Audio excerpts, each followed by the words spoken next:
Yesterday, Europe celebrated an election. An election to form a new EU Parliament, specifically. I've mentioned this before, but I suspect I'm not the only person in Europe who has no idea what the EU Parliament does. Reading Wikipedia doesn't help much. Apparently, there's an EU Parliament, an EU Council, and an EU Commission, and they all do similar yet somehow different things. Then, of course, there's the Council of the EU and the European Council. I don't know. It gets confusing. The newspapers like to make every election into a huge festival of clickbait in which the fates of Spain, Europe, and the world hang in the balance. But participation in European parliamentary elections tends to be pretty low, and 2024 was no exception.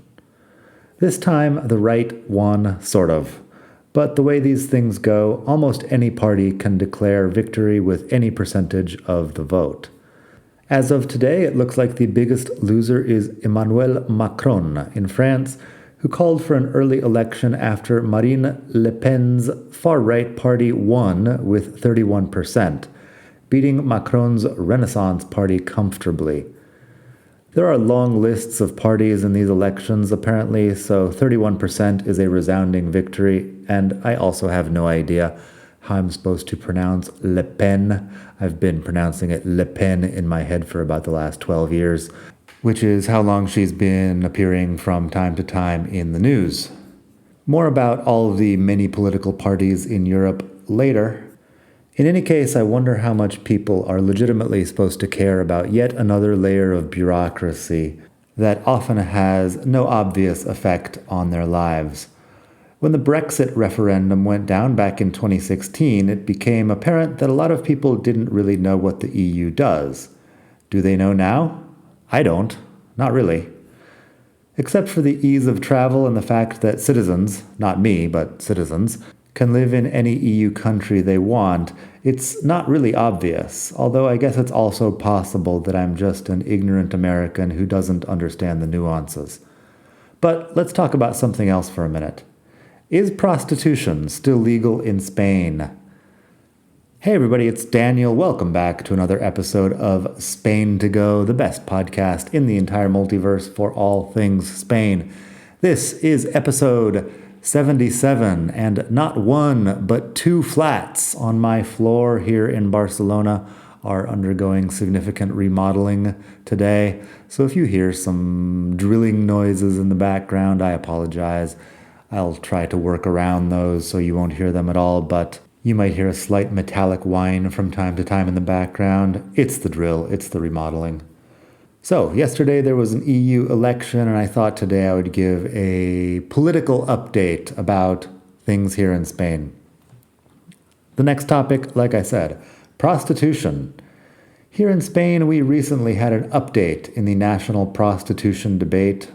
I talked about the whole prostitution thing way back in episode 57, that it's a legal gray area, that it's come up for debate recently, and that hiring the services of prostitutes is very popular among Spanish men, even younger ones.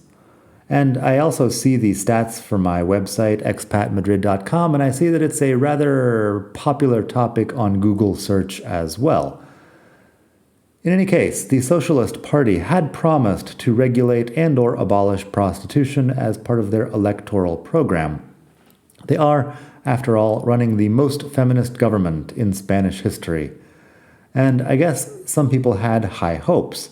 But on May 21st, their proposal was voted on in the Spanish Congreso de Diputados and rejected.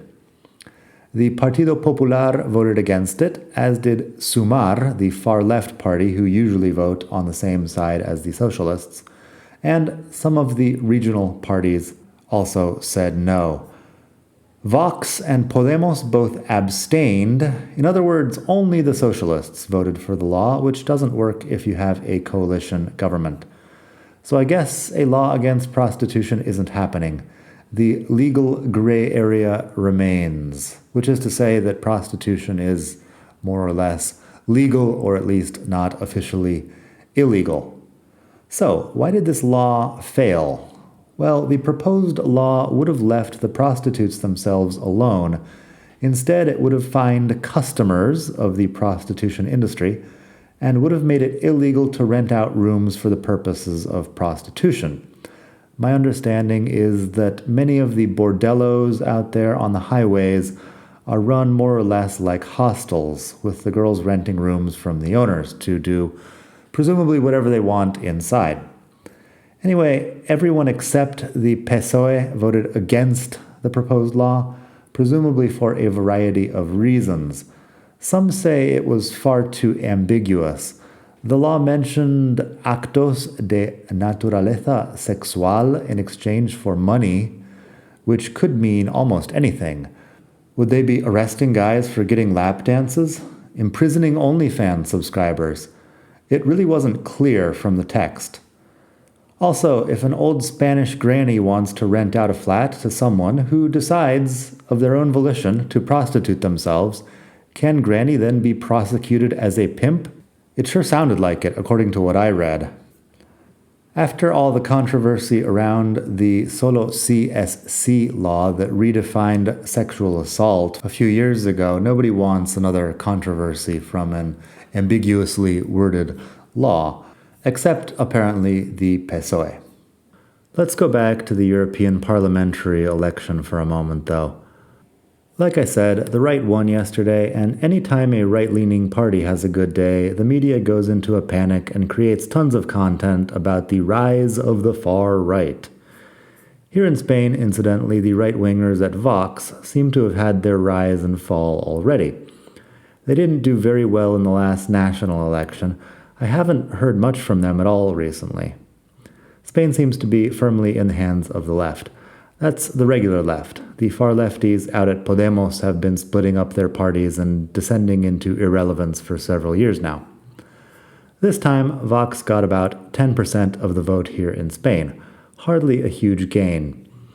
Notably, though, a guy called Albice Pérez, who I'm just hearing about this morning, won 3 seats in the European Parliament with a group called Se Acabó la Fiesta. The party is over. Like I said, there are long lists of parties you can choose from in these things. La Vanguardia calls Pérez a right-wing agitator, and Wikipedia says he has admitted he's running in order to get immunity from prosecution. Apparently he's most famous for his broadcast channel on Telegram. It's interesting that the media types have all this time to spend lamenting the rise of the far right, but they mostly refuse to look into what actually drives people to vote for, I don't know, some lunatic from Telegram. Maybe, and this is just a guess, a lot of regular folks think that the poli-sci grads in expensive outfits crowd is totally out of touch with their reality and need a smackdown. But we may never know. The media doesn't seem to care. In my day-to-day here in Barcelona, it doesn't seem like too many people are publicly worked up about politics, but that could just be the kind of people I hang out with, and, importantly, don't hang out with. Interestingly, in the Catalan elections a few weeks ago, the independence parties didn't do very well, so we might be nearing the end of that whole thing. I guess only time will tell whether the far right is on the rise for real, or whether this is just a blip in history. Without some form of clickbait, most media companies would be bankrupt by this Thursday, so it's not like there's much incentive for them to calm down about things. Seems to me that a lot of people think politics is driven by the fact that 50% of the population is stupid. My party didn't win, the argument seems to say, because there are too many stupid people in this country. The corollary seems to be that obviously if there weren't all these stupid people, my party would win every single election. While that's probably a comforting thought that allows you to avoid actually confronting ideas you disagree with, I have a few doubts about it. Mostly, it doesn't explain the rise and fall of certain parties. How, for example, did Podemos go from non-existence in 2012 to getting 21% of the Spanish vote in 2015 and 2016, and then to almost total irrelevance today, assuming that the level of intelligence of the population has remained fairly constant? It's more likely that the issues that worry large groups of people tend to shift over time, and that the poli-sci grads in expensive outfits aren't always great at keeping up.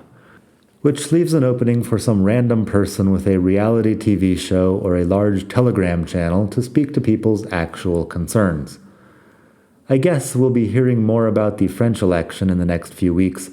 France is like Spain's rich uncle as far as countries go. And it seems like we've got another election coming up in the US as well. Sort of a boring repetition of the last one, if I understand correctly. Probably nothing to get worked up about. I'll leave you with a quote from Mark Twain that I think about a lot.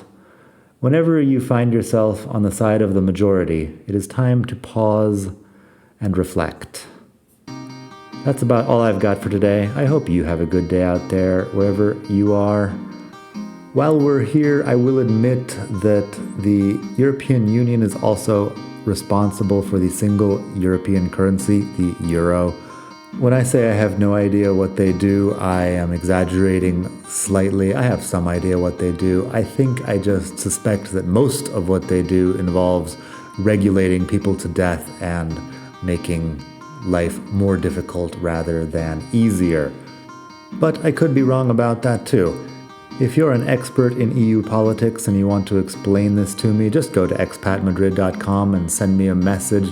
You could also go to expatmadrid.com/donate and make a donation to this podcast. The blog and the podcast are free, but donations definitely help.